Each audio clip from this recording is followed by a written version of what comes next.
James keeps his dribble somehow. Irving back to James. Oh, he throws it. They do have a timeout. Decide not to use it. Curry way downtown. Bang! Bang! Oh, what a shot! Kobe against LeBron. There are probably not too many more times we're going to be able to see. What is up mga karikap?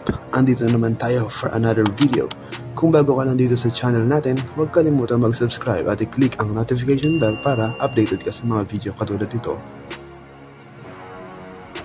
Dito muna tayo mga karikap sa ating nagbabagang NBA News.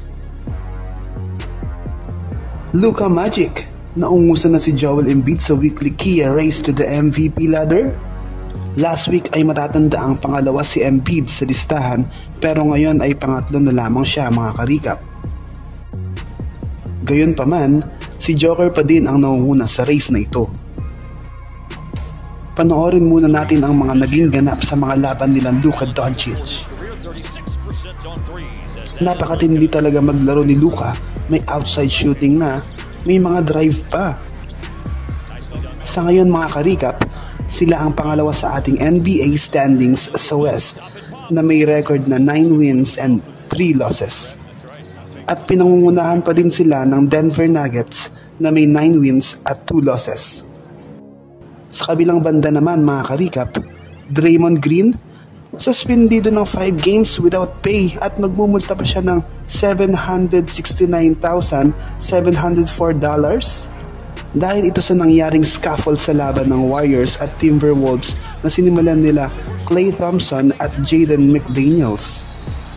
Sumugod naman si Rudy Gobert para lang ipaghiwalay ang dalawa pero nakita ni Draymond Green na parang sinasakal nito si Klay Thompson.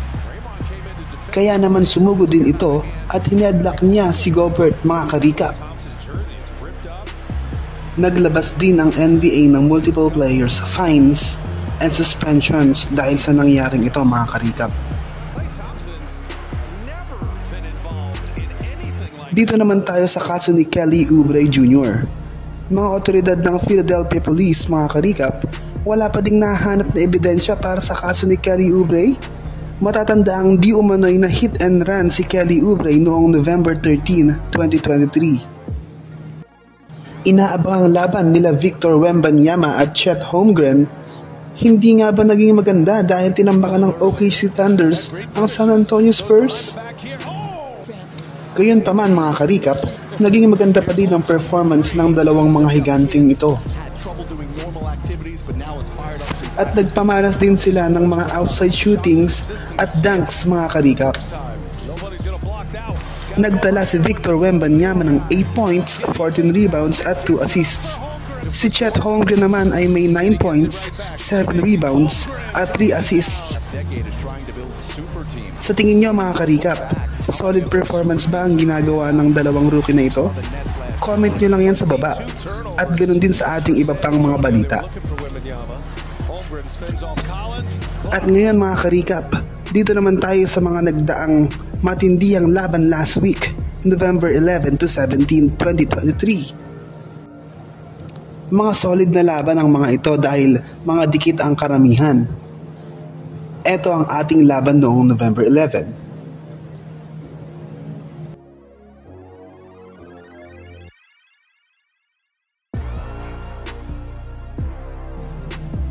November 12. November 13.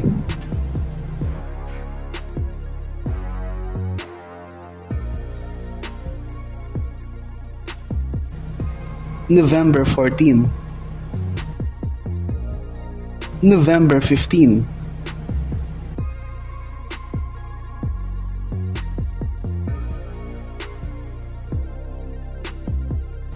November 16.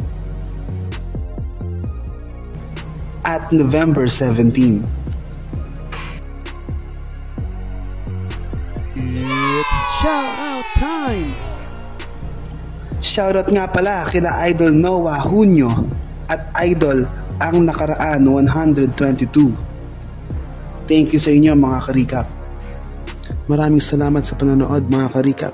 Hanggang sa susunod na video. Paalam. Peace out.